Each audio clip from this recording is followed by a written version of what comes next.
అందరికీ నమస్కారం. ఇప్పుడే అందిన వార్త. ఈపీఎఫ్ఓ పెన్షన్దారులకు గుడ్ న్యూస్. కేంద్రం కీలక ప్రకటన అంటూ వార్తలు అయితే వస్తున్నాయి. మరి దాని గురించి వీడియో చేయడం అనేది జరుగుతుంది. ఫ్రెండ్స్, వీడియో స్కిప్ చేయకుండా చివరి వరకు చూడండి. అలా అయితేనే మీకు పూర్తి ఇన్ఫర్మేషన్ అనేది అందుతుంది. అలానే చాలామంది చూస్తున్నారు కానీ సబ్స్క్రైబ్ చేయడం మర్చిపోతున్నారు. దయచేసి సబ్స్క్రైబ్ చేయండి. ఇక లేట్ చేయకుండా వీడియోలోకి వెళ్ళిపోదాం. ఈపీఎఫ్ఓ చందాదారుల కోసం ఈ ఏడాది మే-జూన్ నాటికి కొత్త ఉద్యోగుల భవిష్య నిధి సంస్థ EPFO mobile application debit card సౌకర్యాన్ని అందించడానికి సన్నాహాలు జరుగుతున్నాయని కేంద్ర కార్మిక ఉపాధి మంత్రి మన్సుఖ్ మాండవియా ఇటీవల విలేకరులకు తెలిపారు. ఈపీఎఫ్ఓ 3.0 కోసం ఇప్పటికే ఉన్న ఈపీఎఫ్ఓ 2.0 ఐటీ వ్యవస్థను అప్గ్రేడ్ చేస్తున్నట్లు ప్రకటించారు.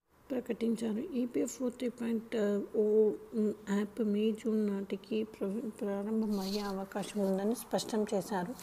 ఈ యాప్ ద్వారా చందాదారులు బ్యాంకింగ్ సౌకర్యాలను పొందవచ్చని, ముఖ్యంగా విత్డ్రా చేసుకోవడం మరింత సులువు అవుతుందని పేర్కొన్నారు. ఈ సౌకర్యాలను వినియోగదారులకు అందుబాటులోకి తెచ్చేందుకు ఆర్బీఐ, ఆర్థిక మంత్రిత్వ శాఖల మధ్య చర్చలు కొనసాగుతున్నాయి. ఈ చర్చలు సఫలం అయితే ఇకపై చందాదారులు డెబిట్ కార్డుల ద్వారా ఏటీఎం నుంచి ఈపీఎఫ్ఓ నిధులు విత్డ్రా చేసుకునే అవకాశం అయితే ఉంటుంది. ఏటీఎం కార్డు అందించినంత మాత్రాన చందాదారులు తమ మొత్తం కాంట్రిబ్యూషన్ మొత్తాన్ని విత్డ్రా చేసుకునేందుకు యాక్సెస్ ఉండదు. పీఎఫ్ ఖాతాలోని నగదు విలువ ఆధారంగా ఉపసంహరణ పరిమితిని ఏర్పాటు చేశారు. పరిమితిలోపు ఉపసంహరణలకు గతంలో మాదిరిగానే ఈపీఎఫ్ఓ నుంచి ముందస్తు అనుమతి అవసరం ఉండదు. ముఖ్యంగా ఎలాంటి ఫామ్స్ నింపే అవకాశం లేకుండా, అలాగే పీఎఫ్ ఆఫీస్ను సందర్శించాల్సిన అవసరం లేకుండా పీఎఫ్ ఖాతాలోని సొమ్మును విత్డ్రా చేసుకోవచ్చు. అలాగే ఉపాధి అవకాశాల విషయానికి వస్తే ఇటీవల కాలంలో ఉపాధి అవకాశాల్లో గణనీయమైన పెరుగుదల కనిపించిందని, 2014 నుంచి 2024 వరకు నరేంద్ర మోడీ ప్రభుత్వ హయాంలోని 17.19 కోట్ల మందికి ఉపాధి లభించిందని కేంద్ర మంత్రి మన్సుఖ్ మాండవియా తెలిపారు.